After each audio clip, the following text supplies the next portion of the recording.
താനൊന്നും മിണ്ടാതിരിക്കണ്ട. ഈ വാർപ്പിൽ നിന്റെ കോൺസെൻട്രേഷൻ പോണൊന്ന്.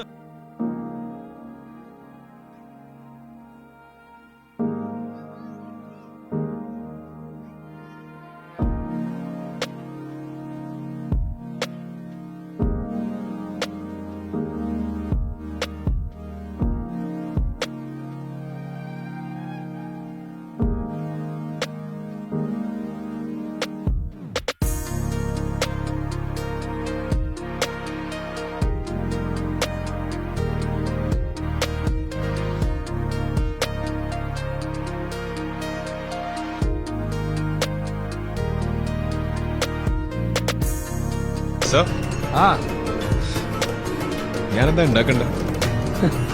വേറെന്നാ ബിരിയാണി, കരീം ഖാ ബിരിയാണി. വയറു നിൽക്കാൻ ആരെ കൊണ്ടു കഴിക്കുന്നവരെ മനസ്സും പറയണം. അതാണ് ശരിയായ കാര്യം.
ഇതിന്റെ കൂടെ എനിക്കൂടെ ഒന്ന് പറഞ്ഞാൽ മതി. കൂട്ടറിഞ്ഞിട്ട് എന്ത് കാര്യം?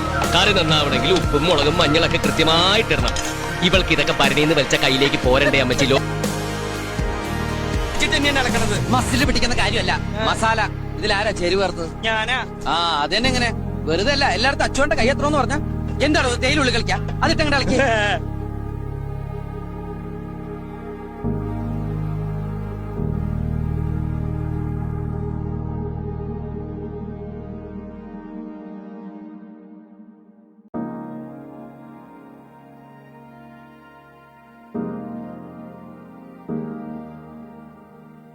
കൂടുതൽ ഇളക്കല്ലേ? ഇളക്കണ്ടെങ്കിൽ വേണ്ട, ഞാൻ പോവാ. എടോ താനെങ്ങനെ പോണേ? അപ്പൊ എന്തിനാ ഇളക്കല്ലേ ഇളക്കല്ലേ എന്ന് പറയണേ? ഇളക്കല്ലേ എന്ന് പറഞ്ഞാൽ ഇളക്കാനാ. പിന്നെ അത് പറ. ഇയാളോട് 100 പേർക്കുള്ള ഭക്ഷണം 10 മിനിറ്റിൽ ഉണ്ടാക്കാൻ പറഞ്ഞപ്പോൾ അയാൾ അവിടെ ഉണ്ടായിരുന്ന എല്ലാ തക്കാളിയും കൊണ്ടുവന്ന് വേഗത്തിൽ മുറിക്കാൻ തുടങ്ങി.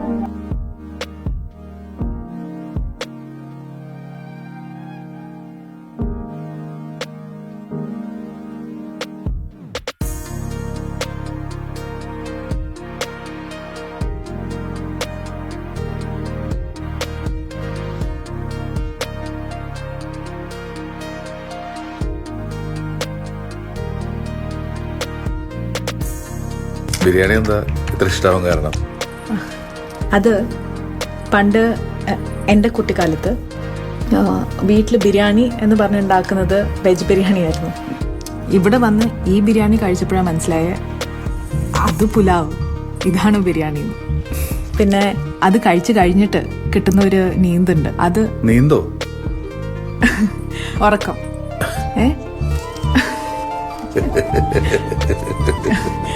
അത് കഴിഞ്ഞിട്ട് കിട്ടുന്ന ഒരു ഉറക്കം, അത് സൂപ്പറാ.